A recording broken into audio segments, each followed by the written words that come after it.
But all right, so thanks everyone for making it on to session 4. I appreciate the presence also of a couple more members from our central committee. So Tom and Steph making it on. So for folks in this, grouping, people have questions. Oh, okay, a couple more people in the waiting room. And then of course, thanks so much for being on, Josh, the author of the articles on Fight Back News. So I'll be hosting it today. I know that you all are used to Andy and I doing it together. He's off doing important work for our group. So it'll be me for tonight, but so everybody behave. No, I'm kidding.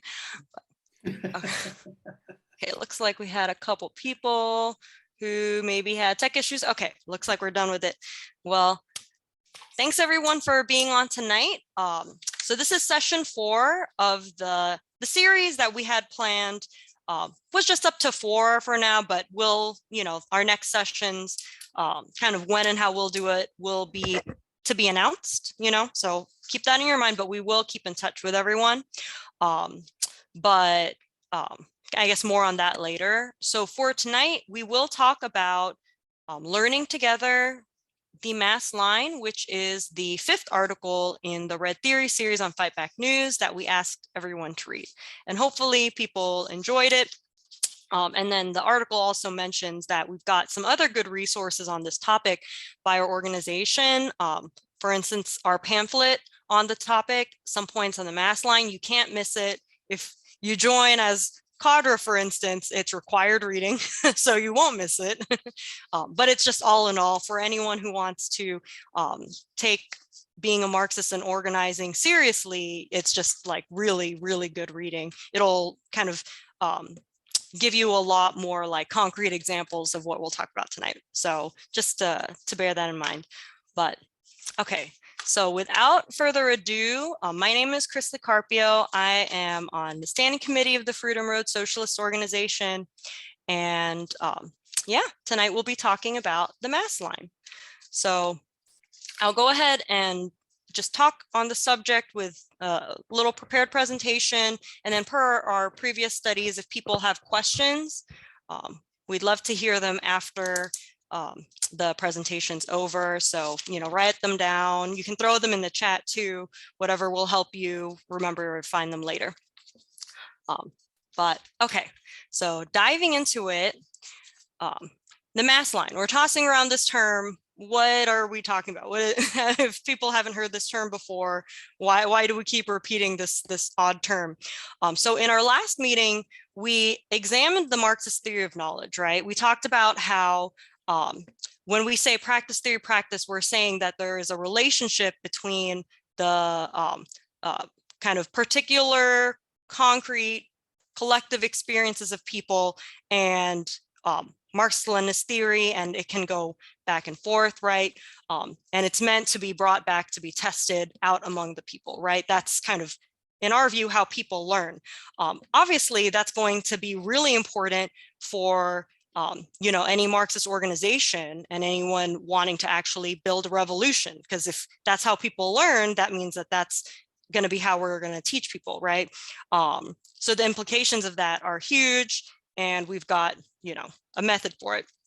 And both revolutionary organizations and mass organizations in popular struggles benefit from knowing about the dialectical relationship between theory and practice.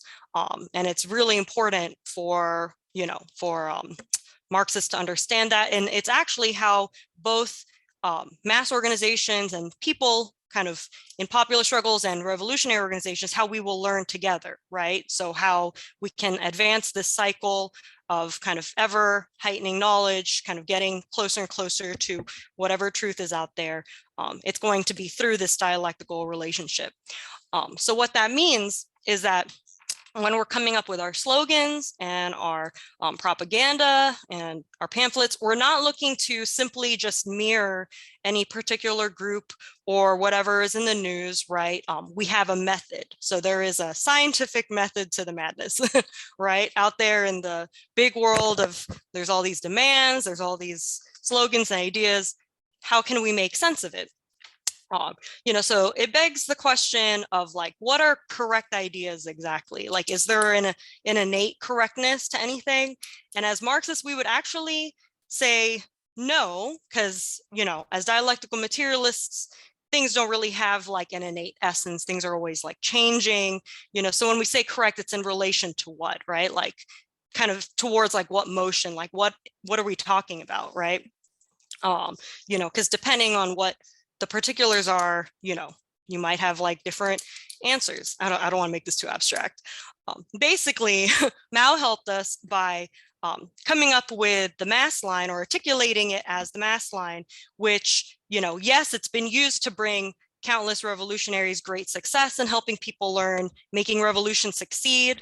Mao also stressed that it was both a method of leadership and also an integral part of the Marxist theory of knowledge. So not just a tactic, but essential to, how people can learn, and to the Marxist theory of knowledge, and how to not only bring about a revolution, but how to keep the struggle going past that.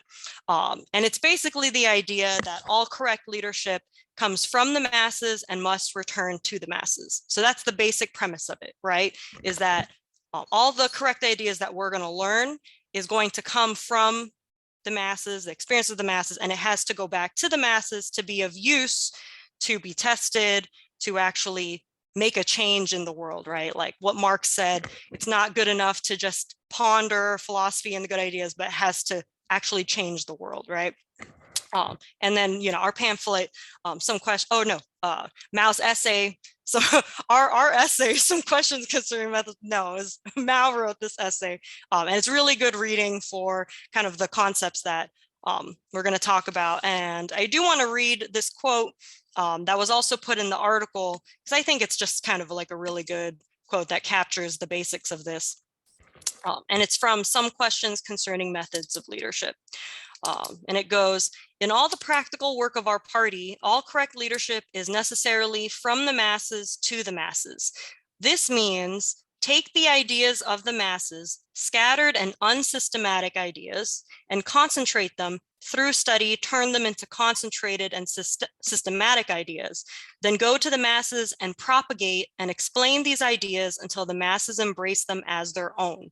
Hold fast to them and translate them into action, and test the correctness of these ideas in such action. Then once again, concentrate ideas from the masses, and once again, go to the masses so that the ideas are persevered in and carried through, and so on, over and over again in an endless spiral, with the ideas becoming more correct, more vital, and richer each time, such as the Marxist theory of knowledge. So in a paragraph, if people needed just in a basic paragraph what the mass line is, that's the paragraph. So we're, it's essential to understand that the masses all have different ideas, right? Like Mao will actually go on later and other essays talk about, you can sort of categorize in relation to an issue, people's views as advanced, intermediate, or backwards, but basically people are not going to come towards the one issue the same. Some people are going to come to, like LGBTQ rights from a different position than someone else, or, their views on police or whatever, but it's our job to kind of concentrate the ideas that are the best, and we'll talk about what makes it the best, and then take those and then bring them back to the people. And those would be the rallying cries, the slogans based on the felt wants and needs of the masses, that we can try to use to organize people, right? And the masses carrying it out are actually the ones who will be the decider of the outcome. So without them, our great ideas are not really anything, right? So some slogans are clear, right? So justice for Trayvon Martin, that was just such a clear, slogan that kind of captured what the felt want and need of the people. Black Lives Matter, something as, even as simple as extend unemployment benefits now. But some slogans are less clear, right? Sometimes there's more forces in a struggle, and it's not as clear like what ideas benefit the people the best. One example I like to think of is in our immigration work, we use the slogan legalization for all, right? So for all undocumented immigrants, they don't have to be citizens, but they should be able to work and drive and, live in the country in peace without fear of deportation. There are other forces, that kind of carry out bourgeois interests that have propagated, well, what about, pathway to citizenship? What about comprehensive immigration reform? Even if we militarize the border a little bit, at least we have some reform. When we say the best ideas, it's what is actually in the material interests of the masses, right? Like, what is it that they not only want, but would actually, be good for them, right? And it's clear that for, the immigrant community that we work with, that it's legalization, right? It's not going to be citizenship for everyone. It's just simple legalization, which has happened before under Reagan's administration, by the way. So this is not like without precedent. So that's just an example of like, okay, how can you tell apart the different slogans? So this process of concentrating the ideas, it should remind people of our last discussion, right? Like we talked about in the Marxist theory of knowledge, you go from the concrete particular experiences of people, the perceptual, the information gathered at the perception stage, and then you analyze it at a higher level, and then you take that information and bring it back to, kind of the people, back to like concrete action. So the mass line basically is like the practical application of that. So we collect the information that we need through experience and going out among the masses, participating in protests, talking to people. Yes, you got to talk to people. How will you know what they think? You have to ask them. Like reading what people write, interacting, being a part of the struggle. And then through our discussions, in a revolutionary organization that uses democratic centralism, so we can kind of do things scientifically through our discussions, our observations go to a higher level of analysis to find those kind of better concentrated ideas, and then return back to the masses, and those become the slogans. That's why, we take up Black Lives Matter. It's not just as a mirror, it is objectively what the people are saying. It's what will rally them. And it's a powerful slogan, as practice has proved, right? So the mass line is basically how the masses of people learn and how the revolutionary organization learns as well, right? Because we can, before going in and organizing, we can speculate what is the best slogan, but we're not going to know what will actually organize people until we go out and carry it out. It's the masses who are actually the real deciders of everything, and the ones who will make the revolution. So it's a process, it's a cycle, it's got a dialectical relationship. And this is important because we think that practice without theory is short-lived, and theory without practice is useless, right? So they have to both be a priority. It's not good enough to just study. We have to go out and carry it among the people in the world, or it stops here, and it might be dead. It might be dead information, just outdated, right? From the one time you read this one thing. But and this is the process too that raises the consciousness of the masses and elevates the understanding of the revolutionary organization as it advances the struggle forward, right? So this is it's how it's how both parties learn. So the masses and the revolutionary organization, we're summing up kind of everything we do, all the campaigns that we do, and debating amongst ourselves kind of, like what was the correct approach. And if we all took the same approach, we can figure that out through debate.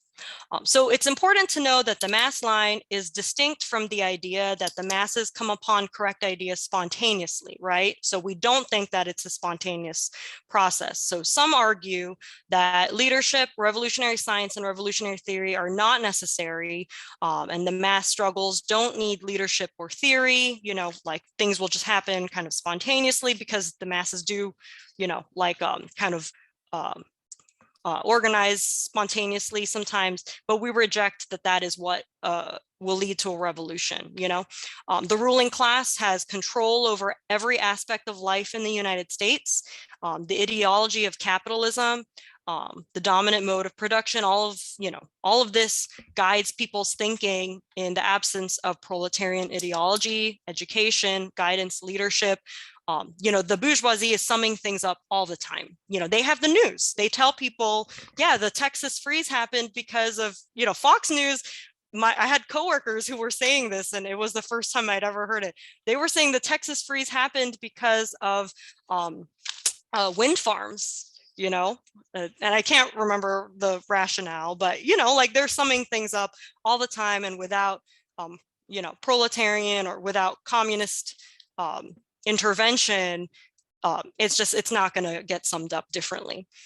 So this is why they do so much to direct people towards bourgeois ideas of anarchism, of reformism. They will lead movements down blind alleys. We need to actually work to sum things up scientifically and guide people towards Marxist-Leninist theory, right? So it doesn't stop just at organizing. It also takes educating the people who've organized with you and summing things up even further, if they're open to that, right? So the article that people read, it compares the scientific approach to society with a scientific approach to medicine. Basically, without medical science, we wouldn't be able to deal with the diseases that affect society. Without revolutionary science, we can't deal with the problems posed to us by capitalism. And then another important aspect of dialectical materialism and knowing the mass line is that we're always going to be faced with a set of forces, right? It's going to look complex. This is what allows us to identify what is primary, like what contradiction is primary in determining the outcome, what is secondary, and that can help us decide our central task, like what we should focus on. Marxist parties will often have a central task at a time, even as we're doing like multiple things. And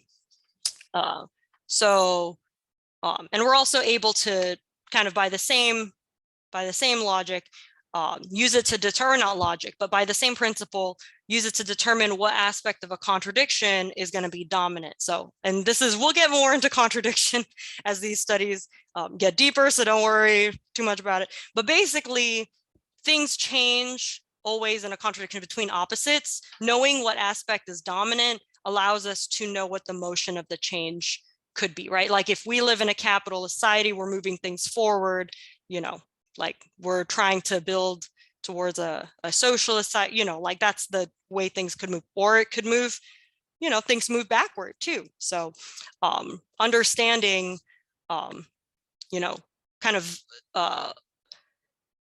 understanding all of these forces will help with identifying kind of the forces that we're talking about. But we'll talk more about contradiction in the future.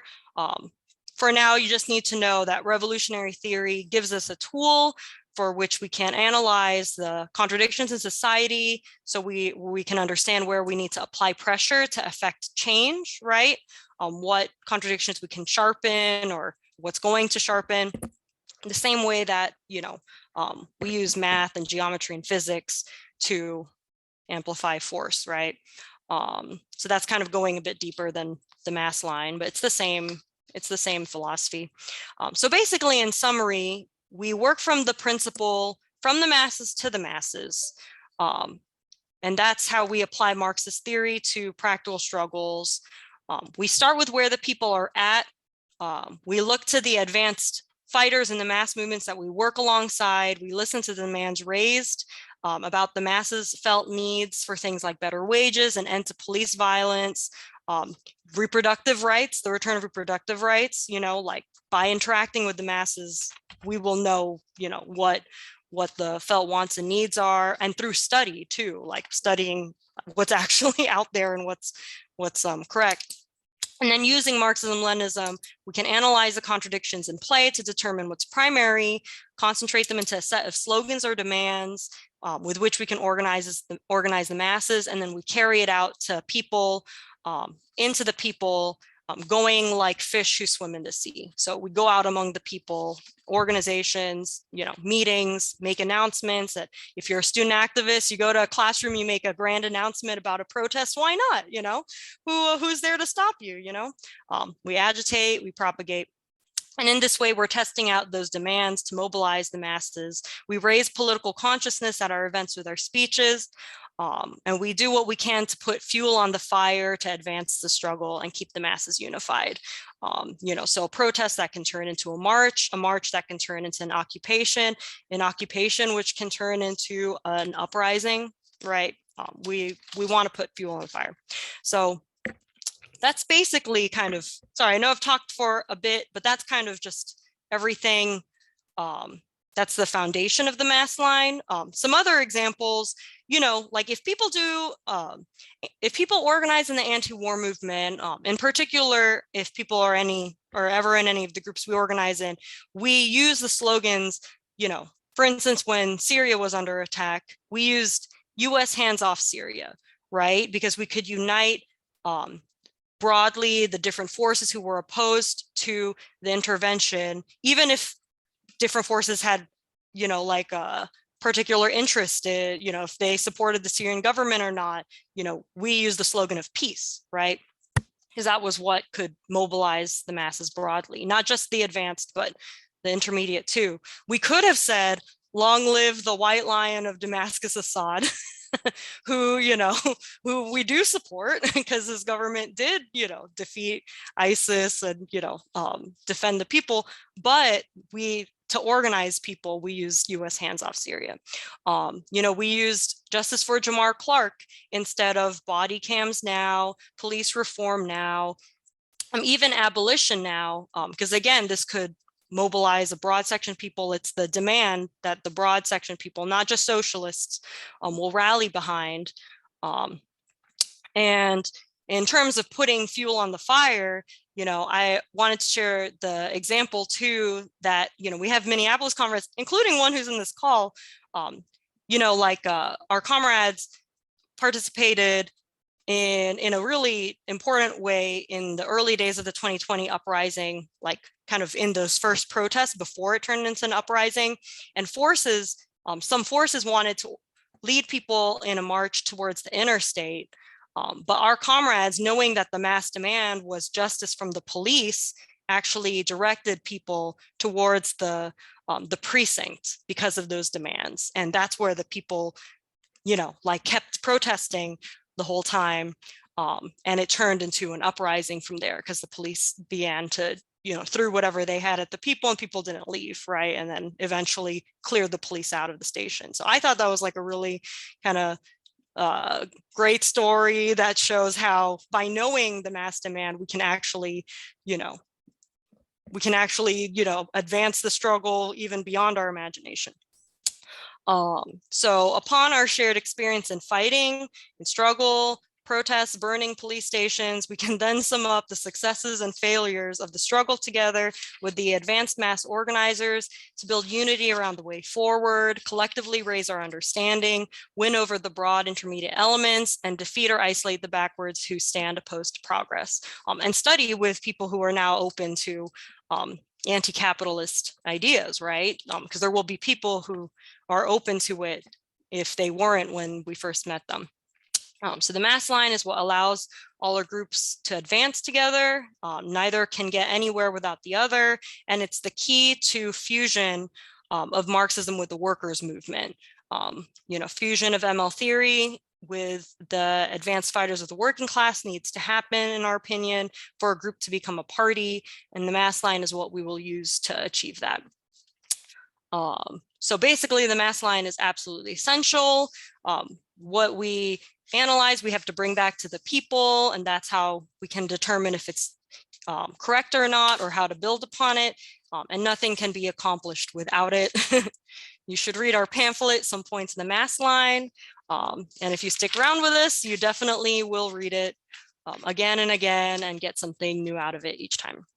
So that's it for the presentation on the mass line. Went a little long, but yeah, hopefully people have thoughts. Oh, okay, the chat was, yeah. Taylism, the no theories, yeah, no problem, Simon. Yeah, definitely Taylism kind of goes hand in hand with, if you don't have anything to guide you, then you will be lagging behind the masses, right? But okay, so with that said, are there any questions, comments, objections? Do people have examples of their own, like times they can think of kind of struggles over slogans, kind of useful? Oh, no, you can go ahead and share it, Theodora.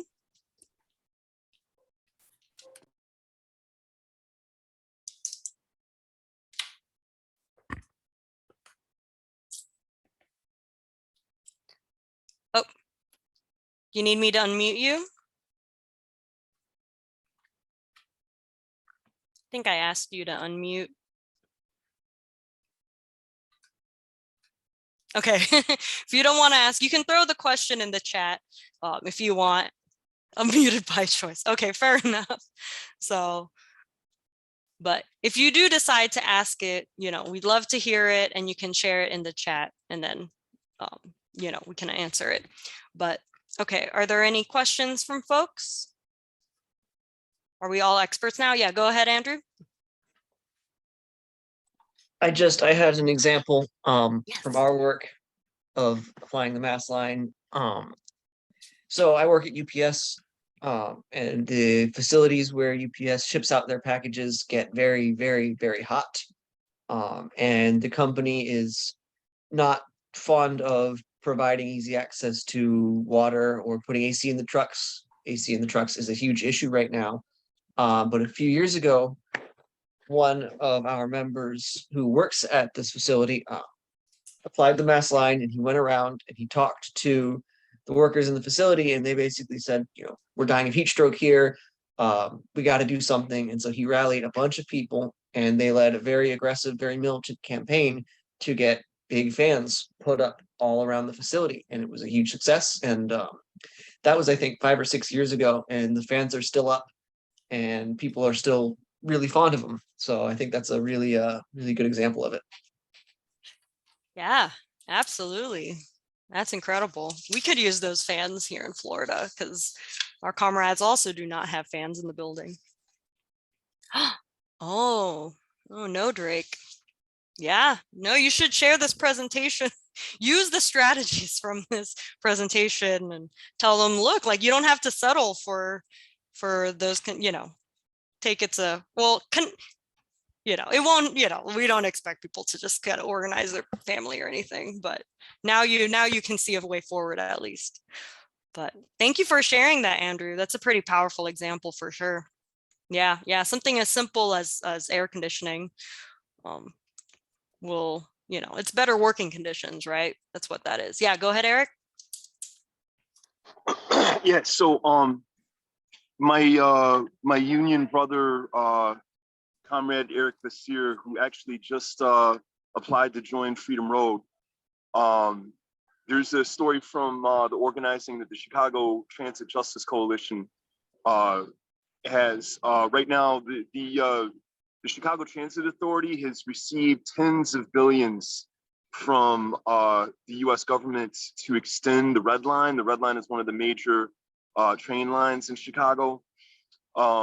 They receive funds to extend the Red Line south of 95th Street, which is whole huge neighborhoods of the South Side, which are predominantly Black, that don't have access to rail transportation.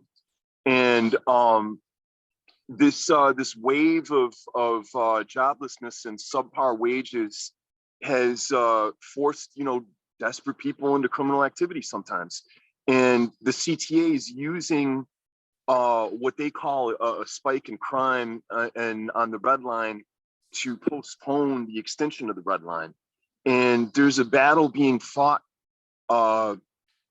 between the advanced elements in the Chicago Transit Justice Coalition and some of the more backward elements in the union about how to handle so-called crime problems on the trains. And you know, some of the more backwards elements are saying we need to have more cops on the CTA. But what we're saying is that crime is a social issue. It doesn't have to do with somebody deciding to go out and do something bad that day because they're a bad person. It's that poverty, homelessness, drug addiction, and things like that force people into situations where they don't really see a way out, you know? And while we're putting that line out there to people and trying to talk to people about that, we're also able to expose the way that this monopoly ruling class is using the issue of crime to avoid investing in needed infrastructure that could actually help alleviate some of this poverty by giving people in these transportation deserts a way to get out of there and apply for jobs that might be in the suburbs or in you know, other areas of the city, you know? Yeah, absolutely. And, you know, one important lesson that you all will learn either through organizing or maybe you'll remember it from this meeting is that when Mao talks about elements being, you know, like folks being advanced, intermediate, or backwards, it's in relation to a particular issue, right? So someone who's advanced towards a particular issue might not be so for another one, right? So we always, that's why when we put out a demand, we want to organize people broadly. So not just the, you know, like our immediate inner circles who are advanced or whatever on everything allegedly, but, you know, forces who think all sorts of things, you know, so yeah, but yeah, and that's definitely, you know, when I used to think that because the liberal narrative is that like, oh yeah, there's so much poverty and crime because of you know, because of the social inequalities in society, which is, you know, which whatever, you know, like kind of like low level poverty or crime exists definitely because of that. But now I also realize too, a lot of it is kind of overstated, right? Like it's exaggerated or it's the only thing you hear about, or, you know, like a big deal made about one case, but, you know, people dying of lack of healthcare or of COVID, like, you know, like in the hundreds the next day, you know, like, why is that not a crime, right? So. But yeah, no, these are great examples that people could think of. Yeah, go ahead, Simon. Hi, okay. Can you hear me at all? Yes. Okay, I was wondering, like, if you look at what people are asking for, how important of a consideration is it whether or not it's realistic, or like the time frame do you think it might happen by? Time frame. That's an interesting question. Steph, are you raising your hand because you have a possible answer? Or you have a question of your own? Own second one? She's muted. Oh, okay, got you. Yeah, so to tackle your question, Simon, so, you know, we wanna propose like demands and slogans for things that are real, right? So yes, we do want it to be realistic, right?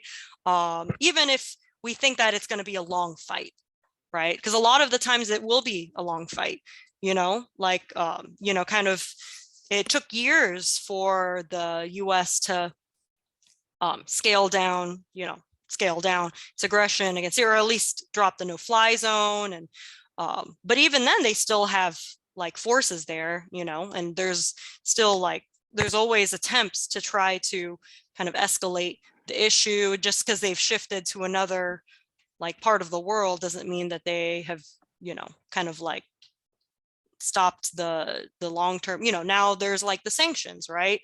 There's the kind of turmoil caused by COVID. So, and that can, any campaign can take years basically, but we want to propose things that are real.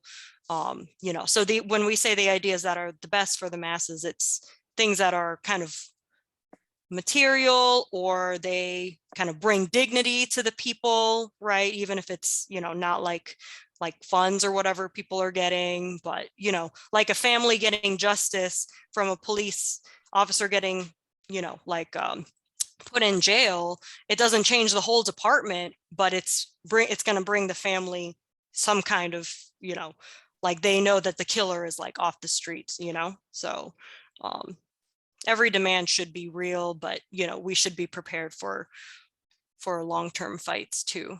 But I don't know if that answers your question, but thanks for the question though. That's a good Yeah, one, Simon. good That's a answer, really good good one. one. Yeah. Okay, so next I'll go to Steph. Well, my answer actually relates to the thing I was going to say, but I wanted to address what Simon's question, because I think that we want to pair. I think we want to pair demands that are winnable with demands that would force the system to capitalism to change or be altered if they were achieved. So, for example, in 2008, we were working on we were working around the housing crisis and the foreclosure crisis, and our slogan was "Save Rosemary Williams' home," a particular person whose home we were working on, and we were demanding a moratorium on foreclosures and evictions for the entire state of Minnesota. And you know,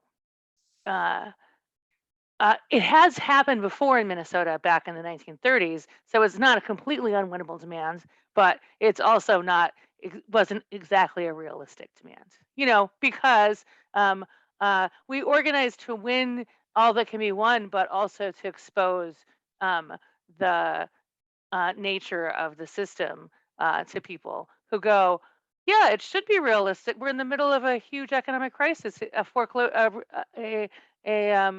moratorium on foreclosures and evictions should be totally something that that we should do. That totally makes sense. So realistic in that sense, but not something that the capitalists we don't want to make it too easy on them. We want some of our demands to be things that are hard and painful, or that they are likely to be unwilling to do, in my opinion. Yeah. That they're unwilling to do, but that people need, right? Like we should call for those things, even if we don't expect we'll get it in like 3 months, you know, just knowing kind of what the struggle looks like. Yeah, that's a great example, Steph. Thank you. Oh, the 2008 housing crisis. Yeah, those will be important lessons soon, but yeah. So it's good to have multiple demands, but not too many. So it's good to pair kind of different kinds of demands together, but you don't need like a humongous list of all the different issues, because again, we're not trying to, you know, like just find the most perfect list or something. We're trying to relate to a particular group of people and particular struggle or a particular issue at that point in time, right? So are there any more questions or thoughts or examples people can think of? You know, even things that are unclear. People have questions like, what line should we take regarding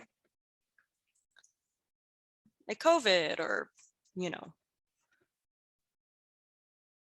regarding inflation, or coming up with line, how to carry things out.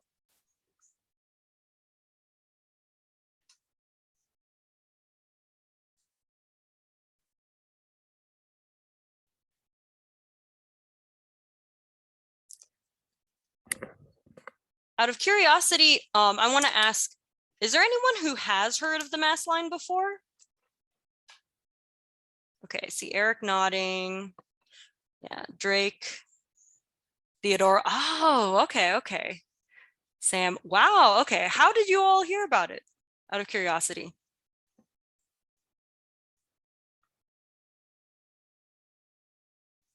Yeah, if people could throw their answers in the chat.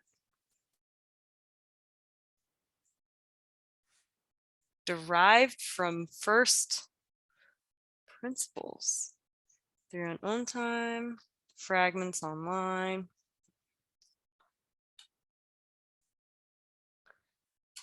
Cool. Okay. That's really cool. That's really good, because I think it is something people should encounter and study online. Quotations from, okay. Yeah. Reading Mao. Okay. That makes lots of sense for sure.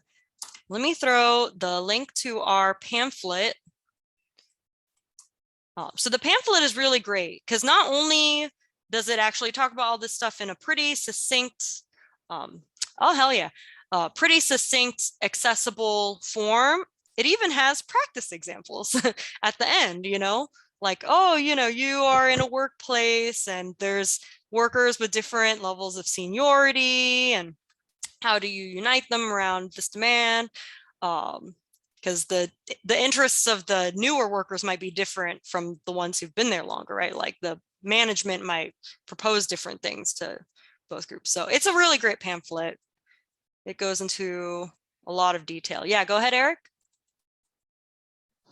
Yeah, here's through work at CTA with Justice Coalition, here's a way to, I found a way to not implement the mass line. One of the most loyal members of the Justice Coalition, who's been there always for us and has really done exemplary work. She's a member of Progressive Labor Party. People might not know what this organization is. It's an organization that claims to be revolutionary communist, but they are extremely dogmatic. They do not use the mass line. They reject it. And their slogan for every demonstration is "Fight for Communism." And so they bring this sort of ultra left take to everything. And what this one woman was agitating around the entire time was strike now. We have to build for a strike right now. And we're like, I don't know if we're really there yet.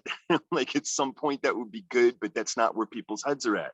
Yeah. You know what I mean? Right. So, but again, she does great work, but it's how not to do it by negative example. You know what I mean? Right. Right. Yeah, absolutely. Thanks for sharing that, Eric. That's, 100% correct. It's not starting with where, if people are thinking of actions they can take and, you talk people on a strike is actually on people's mind. That makes sense. But if you're just kind of, it's like the people who go online and say like general strike now, because I made a Facebook event, like that's just kind of, you're pulling that out of your ass kind of. Yeah, go ahead, Josh. One example, someone said it this way and it stuck with me. I don't remember who it was, or I'd give them credit for it, but it was like, we're talking about from the masses to the masses. A way you can think of like errors around that, or like if you think of commandism, it's just to the masses, right? And if you want to think of like tailism, it's just from the masses. And there's more to it than that, because you have to break it up into the different elements of who the masses are and where you're drawing these ideas from.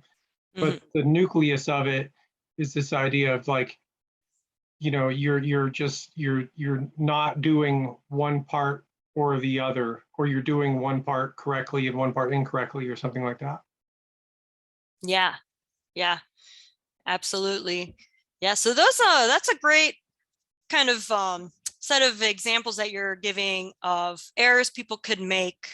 Are people familiar with commandism and tailism? Is there anyone who maybe wants to explain for the group? Oh, okay, Simon says no. Because if there is anyone, okay. So commandism is you're essentially jumping ahead of the people. You're coming up. Oh yeah, you did bring it up earlier, Theodore. You brought up tailism. So commandism is you're jumping ahead, fight for communism now. Everyone should know this. Everyone should want this because it's going to be what saves them. But if that's not where, people kind of understand the situation, or where they can be led to, understand it in the immediate future, then yeah, you're jumping ahead. And you're going to alienate yourself from movement. And tailism is you are lagging behind the movement. You're kind of picking a slogan that you think is what the people want, but what they want might actually be kind of just, beyond that. Like you might, if you're insisting on, well, body cams now is what, the bourgeoisie is saying, and it would be great. And, some people like it and, it's easy to get, but the masses don't care about that and they don't work, right? In fact, people are really skeptical about them, right? So, tailism, or, like an example, if, kind of a classic one people bring up is thinking that only going out to vote will like help. And I'm bringing that as an example. We encourage people to go out to vote. I'm not, like people should not kind of get it mistaken with our group. We think that's an arena of struggle, but there are a lot of Marxist organizations who they only focus on that, right? And that's, kind of definitely lagging behind the people because the people are willing to do more and they're gonna do more. So, oh yeah, Steph, your comment is really, really great. Yeah, definitely. So when we say advanced, intermediate, and backwards, the purpose of these categories is, so advanced are the people who are kind of the most ready to fight around the issue. They're coming to all the meetings. They're already hosting their own protests, whether you call it or not. They're active around the issue. The intermediate are folks whose actions could vary based on who, what the leadership will do, right? So they'll come out to the protests, but if you don't hold a protest, they're not going to organize one of their own. Kind of most people fall in that category. And then the backwards are the people who will try to slow you down, right? Or be the voice of the agent of the enemy, right? So we have these protests to unite the advanced, to win over the intermediate. So that's why we keep saying broad. We're not just stopping at uniting the advanced in order to move everyone, right? And to isolate the backwards in doing that. We're not trying to focus just on the backwards. We want to move everyone. Oh, Kyle has a question. What happens when the demands of the masses are not feasible, i.e. when the revolutionary organization does not yet have the capacity to act on them? Do you want me to unmute you so you could ask that more in detail, Kyle? Or, because I think, could you clarify what you mean by not feasible and if the organization does not have the capacity to act on them? I'll unmute you if you want to elaborate on that.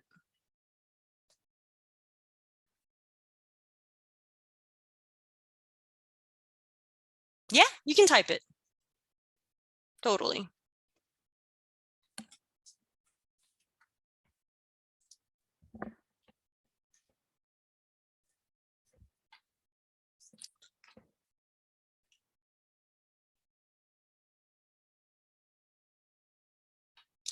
I guess I mean when it seems like the reactionary forces are too strong against the desired outcome.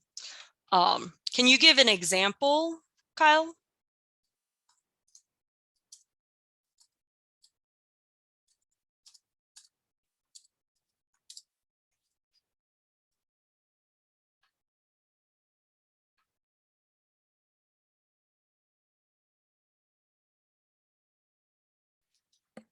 Okay. So, and you can correct me if I'm misunderstanding your question, but if it seems like there's a lot of reaction, so Tampa SDS, with kind of the leadership of our group, right, had hands-off Venezuela protests in Florida, a couple of years ago with the attempted coup. We had a protest of like 40 students, right? And, it was very multinational, like a good showing for that issue. But the Venezuelan Student Association, which is a very big and organized student organization, brought out their whole group of 100 counter protesters, but we outlasted them, right? We stayed out and they were like yelling slurs because some of them were quite racist. And, so basically like there will always be reactionary forces, but we need to go out anyway. and we need to kind of conduct that fight. And if we're organizing people broadly, then we can win. We can outnumber the, you know, the reactionary forces, but we have to go out and do it. So I don't know if I'm understanding your question correctly, Kyle, but let me know if that's not what you meant. Simon, I believe, asked similar question examples where jail killer cops and abolish ICE. Well, we can win those things. You know, in the case of Chauvin and the 4 accomplices, they were jailed because of the mass movements, right? Abolish ICE would take more to do, but that could probably be done as well. You know, it's just we have to go out and organize people to do it. That's how we will know, you know, how far we can get. Okay, so I'll go to Eric, because you've had your hand up for a minute. Thanks. I know I've talked a lot. This is going to be my last comment. Another thing that if we could hit rewind for a little bit, when we were talking about the more commandist organizations, the more dogmatic organizations, I had used the example of PLP. The thing is that we go, the way FRSO would approach something like May Day would be, we go there to see and talk to people that are among the most advanced in the workers' movement, because advanced elements in the workers' movement know what May Day is about. And we go there to make contacts, not with just individual workers, but with people who are doing things in other workplaces, and also with other organizations whose politics intersect with ours in some cases, to talk to them about joint work. You know what I mean? So, but the more commandist, more dogmatist organizations, like I said, like PLP has its own May Day march, and they don't go to the regular May Day march in whatever city they are.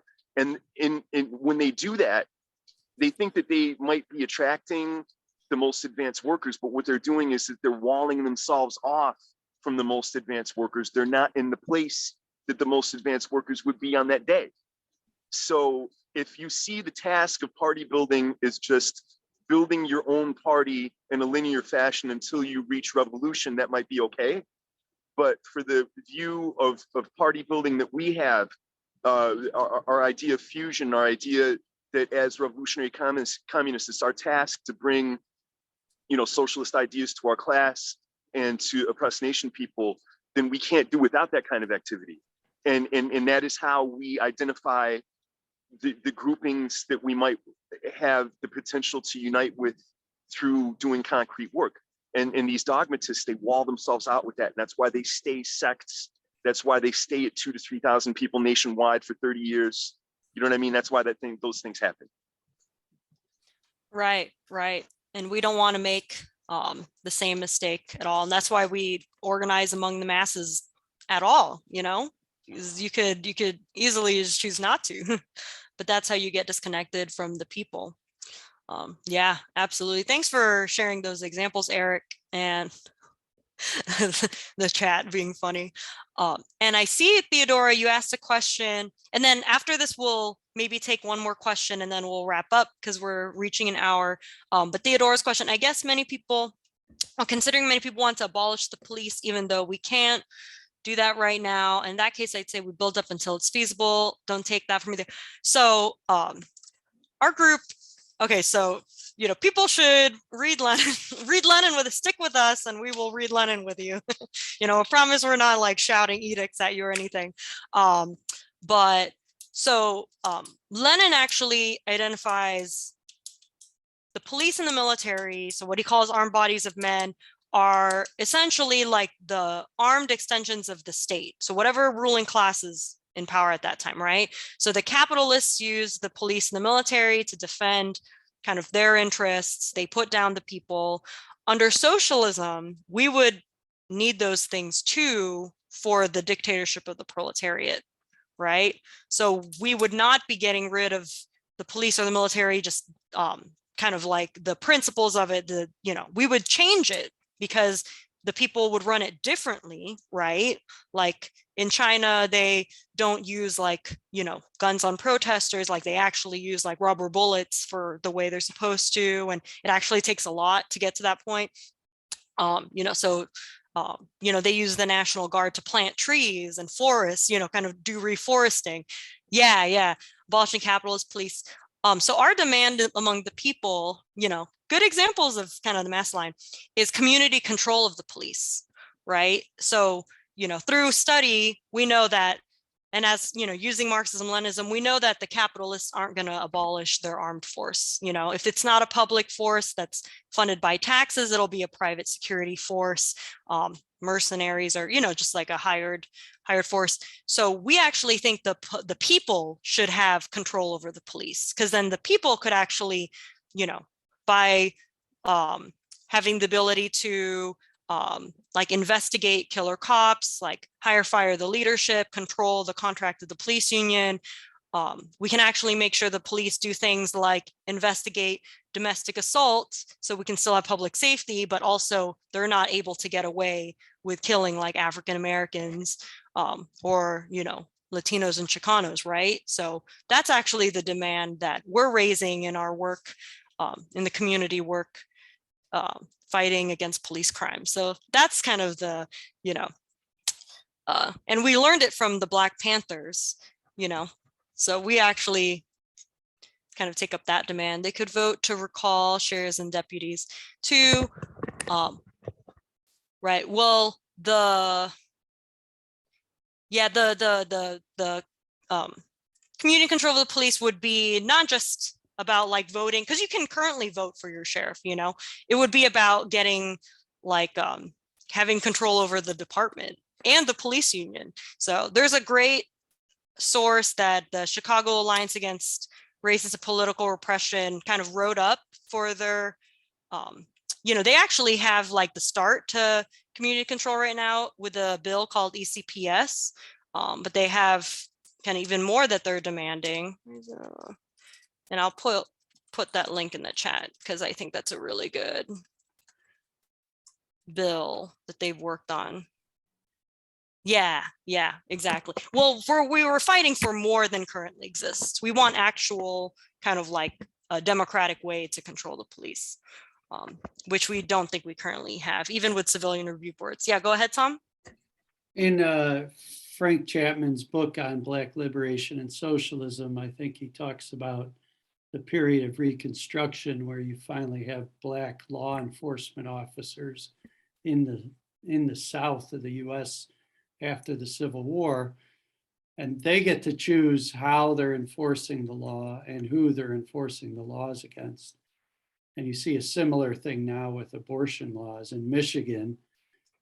Some of the county prosecutors are threatening to enforce a law from 1931, and arrest people who have abortions or provide abortions.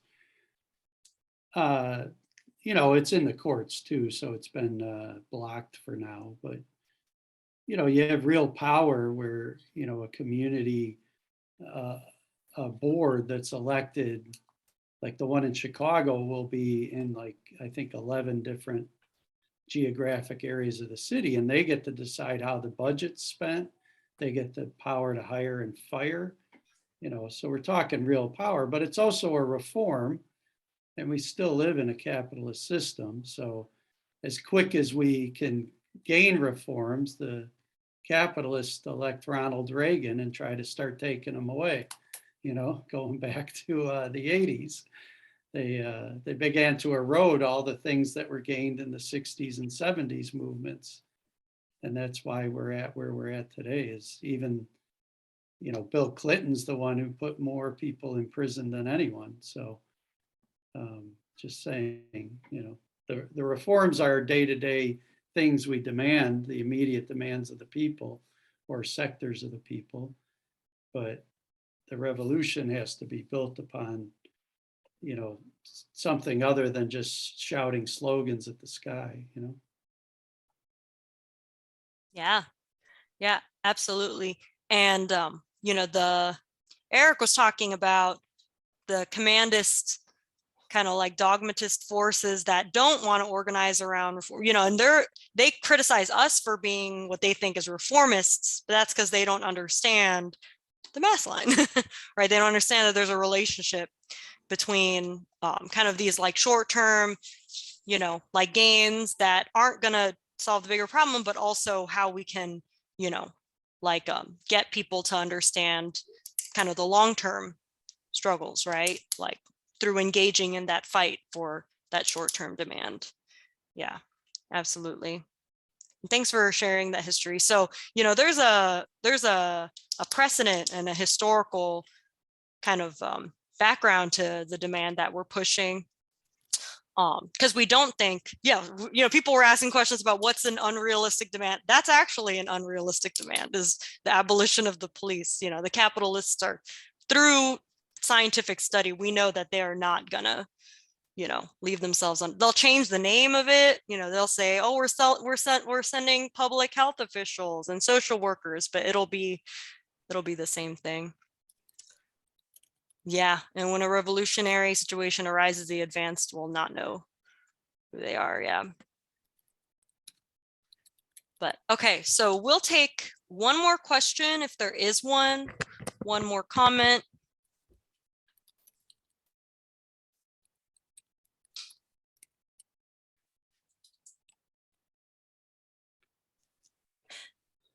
So isn't the main problem with our movements the tendency to tail the bourgeoisie? I know I spoke to the other side of this.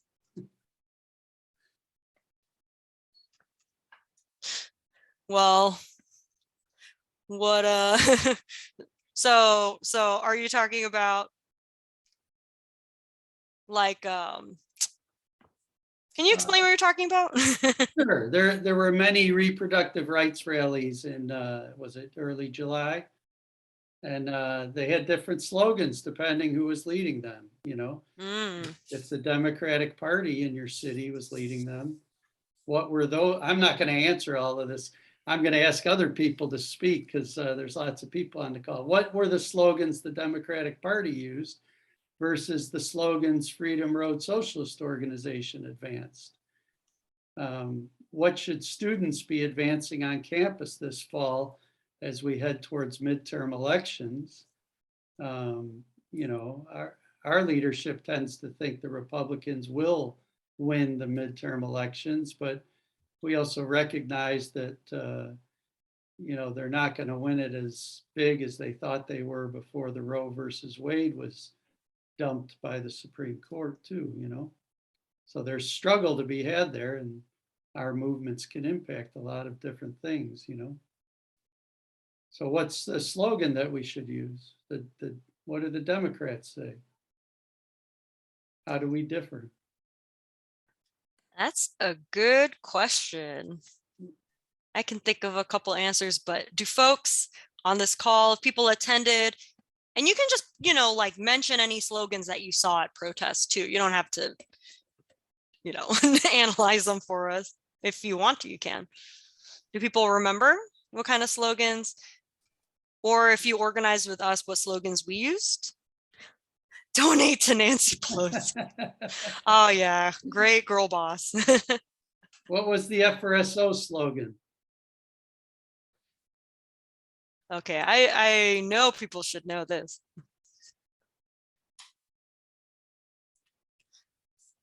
So we said, defend reproductive rights, defend women's rights, stand up, fight back. Yeah, we say that all the time. Defend Roe versus Wade, keep abortion legal, actually, was what we said. Keep abortion legal. We won't go back. Yeah. Yeah. Saw DFL using slogans confining the issue to abortion rights instead of talking about women's and reproductive rights and building a bigger coalition. Yeah, absolutely. And that's actually a big struggle. If people become student organizers or organize on campus, we'll end up organizing together. And that was kind of a thing that we had to struggle with people over was, there was because I guess in college, people learn like, oh, the women's movement sucked because it was not, because it just like really like highlighting its flaws. So there was a lot of reticence to connect to that. And we just said like, no, like as materialists, like, like we have to, we're not saying women's bodies, right? Like people should know we're not saying that. But we are saying that like one of the big, the biggest group of people who will be affected by this, like, are going to be women, so even if not only women are affected by this, the women's movement was actually the movement that won it. It has proud ties to the LGBTQ movement, like we should be connecting all of these movements together.